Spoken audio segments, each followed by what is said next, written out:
सोने चांदी के दामों में एक बार फिर उतार चढ़ाव देखने को मिला।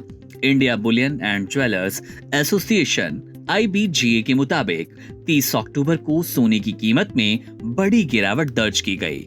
10 ग्राम सोना 30 अक्टूबर को 1009 रुपए से सस्ता होकर 1,19,619 रुपए पहुंच गया।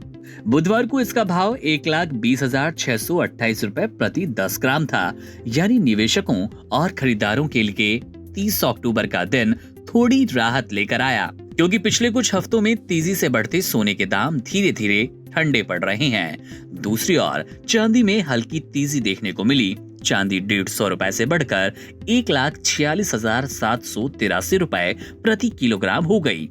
एक दिन पहले 29 अक्टूबर को इसकी कीमत 1,46,633 रुपए प्रति किलोग्राम थी।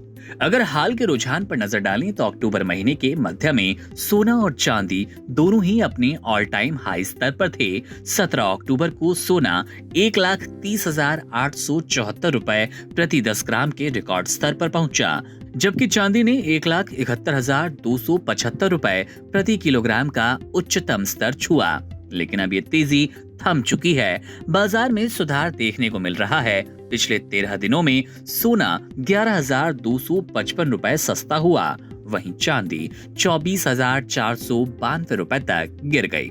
ये गिरावट उन लोगों के लिए एक संकेत है जो लंबे समय से निवेश या खरीदारी का मौका तलाश रहे हैं।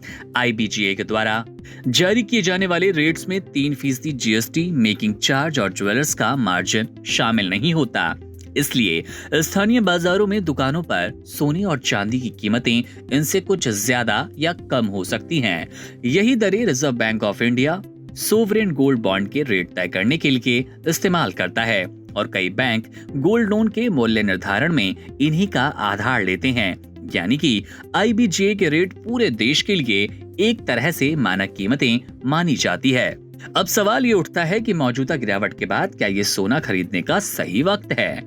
विशेषज्ञों के अनुसार जब भी सोने में तेज गिरावट आती है तो ये दीर्घकालिक निवेशकों के लिए एक अच्छा अवसर होता है। सोना लंबे समय में हमेशा अपनी वैल्यू बरकरार रखता है और आर्थिक अनिश्चितता के दौर में सुरक्षित निवेश माना जाता है। फिलहाल अंतर्राष्ट्रीय बाजारों में अमेरिकी डॉलर और बॉन्ड यील्ड में उतार चढ़ाव के कारण सोने की कीमतों पर दबाव बना है। लेकिन जैसे जैसे फेडरल रिजर्व ब्याज दरों में बदलाव करेगा, वैसे वैसे सोने के दामों में फिर से तेजी आने की संभावना है।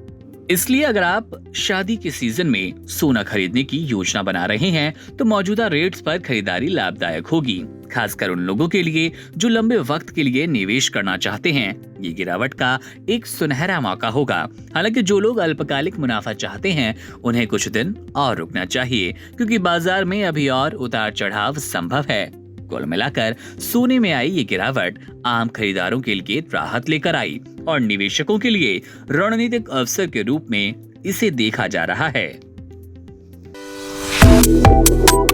Subscribe to One India and never miss an update. Download the One India app now.